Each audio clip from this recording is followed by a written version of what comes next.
Jaya Radha Madhava Punya Bihari.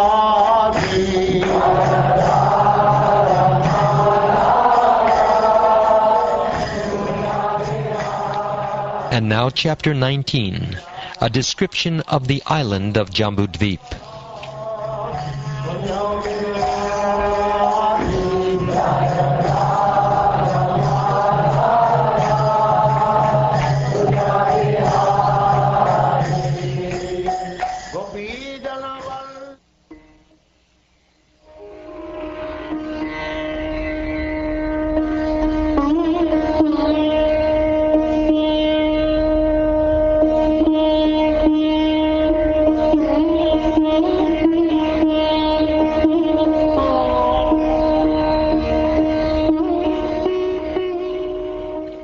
Srila Shukdev Goswami said, "My dear king, in Kimpurusha Varsha, the great devotee Hanuman is always engaged with the inhabitants of that land in devotional service to Lord Ramachandra, the elder brother of Lakshman and dear husband of Sita Devi.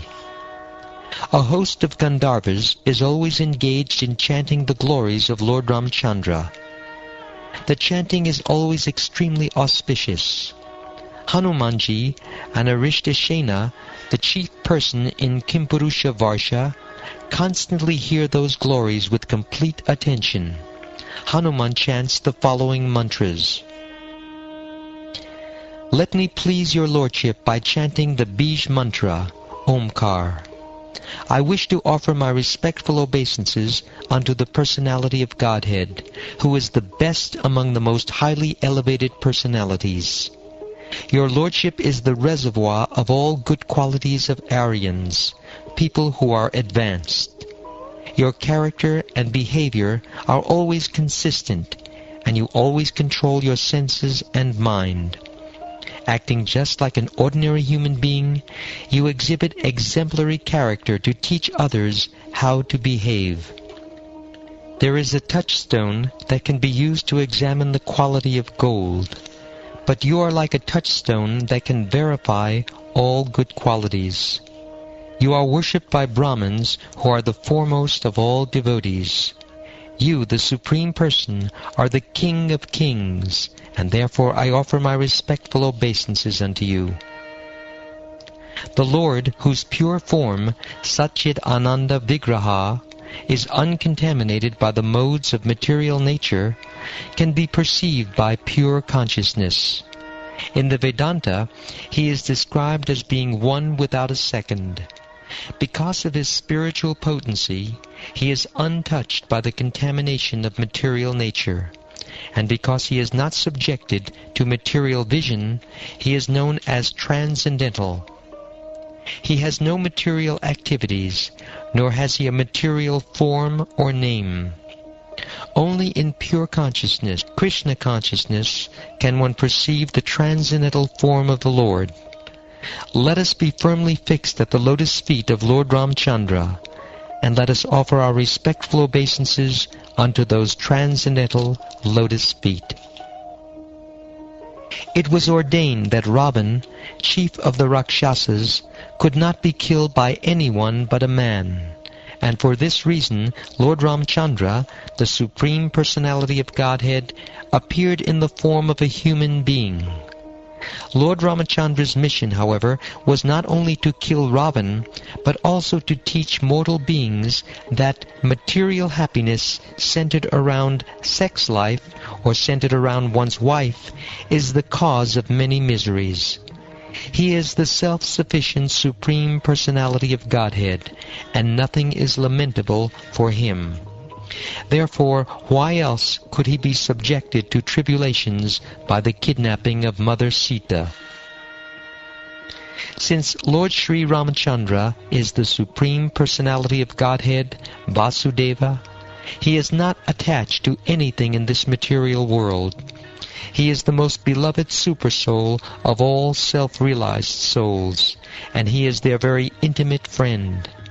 He is full of all opulences. Therefore he could not possibly have suffered because of separation from his wife, nor could he have given up his wife and Lakshman, his younger brother. To give up either would have been absolutely impossible. One cannot establish a friendship with the Supreme Lord Ramachandra on the basis of material qualities, such as one's birth in an aristocratic family, one's personal beauty, one's eloquence, one's sharp intelligence, or one's superior race or nation. None of these qualifications is actually a prerequisite for friendship with Lord Sri Ramachandra. Otherwise, how is it possible that, although we uncivilized inhabitants of the forest have not taken noble births, although we have no physical beauty, and although we cannot speak like gentlemen, Lord Ramachandra has nevertheless accepted us as friends? Therefore, whether one is a demigod or a demon, a man or a creature other than a man, such as a beast or bird, everyone should worship Lord Ramachandra, the Supreme Personality of Godhead, who appears on this earth just like a human being. There is no need of great austerities or penances to worship the Lord, for he accepts even a small service offered by his devotee. Thus he is satisfied, and as soon as he is satisfied, the devotee is successful. Indeed, Lord Sri Ramachandra brought all the devotees of Ayodhya back home, back to Godhead, or Vaikuntha.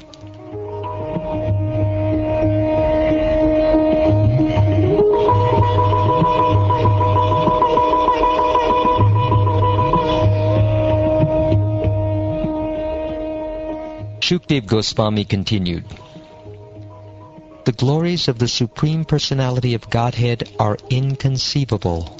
He has appeared in the form of Nara Narayan in the land of Bharatvarsha, at the place known as Bhadarik Ashram, to favor his devotees by teaching them religion, knowledge, renunciation, spiritual power, sense control, and freedom from false ego. He is advanced in the opulence of spiritual assets, and he engages in executing austerity until the end of this millennium. This is the process of self-realization." In his own book, known as Narad Pancharatra, Bhagavan Narad has very vividly described how to work to achieve the ultimate goal of life, devotion, through knowledge and through execution of the mystic yoga system. He has also described the glories of the Lord, the Supreme Personality of Godhead. The great sage Narad instructed the tenets of this transcendental literature to Savarni Manu, in order to teach those inhabitants of Bharatvarsha who strictly follow the principles of Varnashram Dharma, how to achieve the devotional service of the Lord. Thus Narad Muni, along with the other inhabitants of Bharatvarsha, always engages in the service of Nara Narayan, and he chants as follows: "Let me offer my respectful obeisances unto Nara Narayan, the best of all saintly persons, the Supreme Personality of Godhead. He is the most self-controlled and self-realized. He is free from false prestige, and he is the asset of persons who have no material possessions. He is the spiritual master of all Paramahamsas, who are the most exalted human beings, and he is the master of the self-realized. Let me offer my repeated obeisances at his lotus feet,